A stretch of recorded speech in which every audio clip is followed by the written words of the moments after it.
Hoje, a gente vai desvendar um dos comportamentos mais curiosos e que custa caro para muita gente no mundo dos investimentos.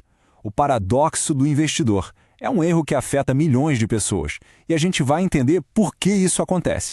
Para começar, vamos pensar numa situação bem do dia a dia. Imagina a cena. A gente está no supermercado, olhando aquela prateleira de chocolates, é a mesma barra, mesmíssima marca e sabor.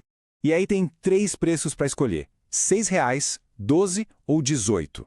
A escolha aqui parece óbvia, né? Ninguém em sã consciência ia escolher pagar mais caro pelo exato mesmo produto.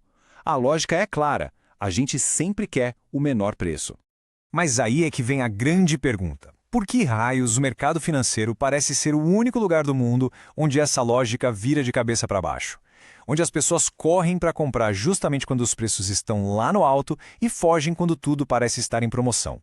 É exatamente isso que a gente vai investigar agora. Bora para nossa primeira parte, então. Vamos entender como esse comportamento de seguir a manada aparece nos dados de verdade do mercado real. Porque, olha, os números não mentem. E o primeiro dado vindo direto da fonte já é de cair o queixo. Hoje, a participação de investidores pessoa física na Bolsa Brasileira está no ponto mais baixo desde 2015. Isso quer dizer que muita, mas muita gente mesmo pulou fora do barco. E o mais interessante não é nem que as pessoas saíram, mas quando elas saíram. O pico de gente na Bolsa foi lá em 2021, com quase 28% do volume negociado, bem quando o mercado estava em alta. Agora, com o mercado mais para baixo, essa participação despencou para uns 20%. Ou seja, a galera entrou na festa lá no auge e foi embora bem na hora que a música parou. E esse movimento vai totalmente na contramão de uma das filosofias de investimento mais famosas que existem, aquela popularizada pelo Warren Buffett. A ideia é bem simples: compre ao som dos canhões e venda ao som dos violinos. Mas, como os dados que a gente acabou de ver mostram, o que a maioria faz é o exato oposto. Quando os violinos estão tocando e o mercado está subindo, aí o pessoal compra. Quando os canhões disparam e o mercado cai, aí todo mundo vende, muitas vezes com prejuízo. E aqui vem um ponto que é crucial. Isso não é um erro só de quem está começando, não. Até os gestores profissionais, gente que administra bilhões, muitas vezes acabam caindo em padrões bem parecidos, pressionados por resultados de curto prazo. E esse padrão se repete em grande escala, viu? A exposição dos fundos de pensão a ações, por exemplo, está em mínimas históricas. Assim como o investidor comum, os peixes grandes também tiraram o pé do acelerador na renda variável, bem no momento de baixa.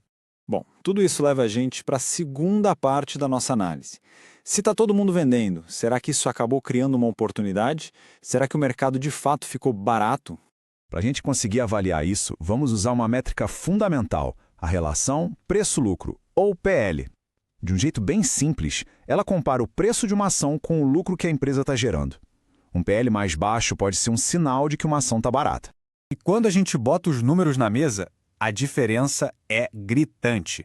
Olha só, enquanto o PL médio do mundo está em 22 e o de mercados emergentes está em quase 15, o do Brasil está ali, em torno de 10. De acordo com a fonte analisada, isso sugere que a nossa bolsa, em comparação, está bem mais barata. A fonte original que a gente está analisando usa uma metáfora muito boa, bem visual para descrever essa situação: a boca de jacaré. É uma imagem que ajuda a entender uma diferença histórica que está acontecendo no mercado.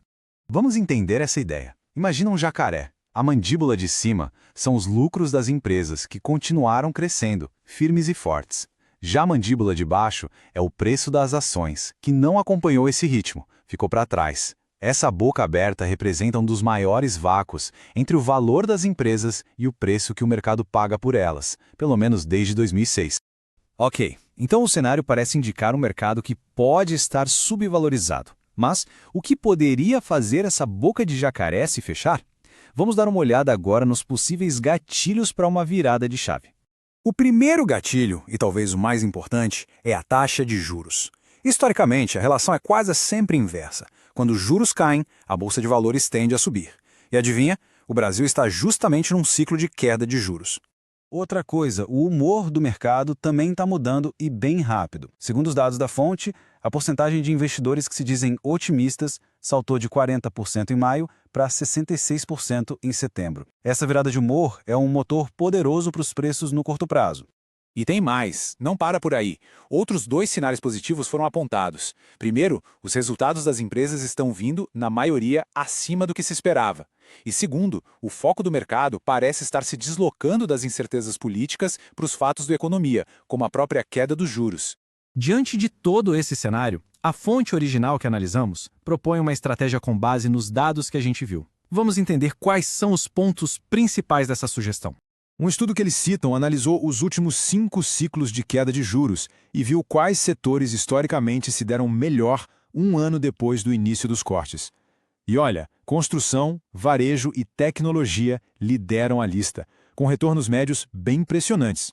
Só que a fonte também faz um alerta muito importante. Não adianta só olhar o setor e sair comprando qualquer coisa.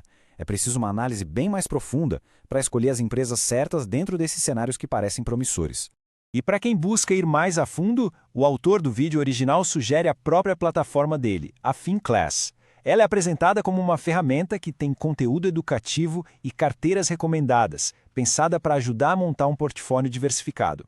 E tudo isso nos traz de volta à nossa pergunta inicial.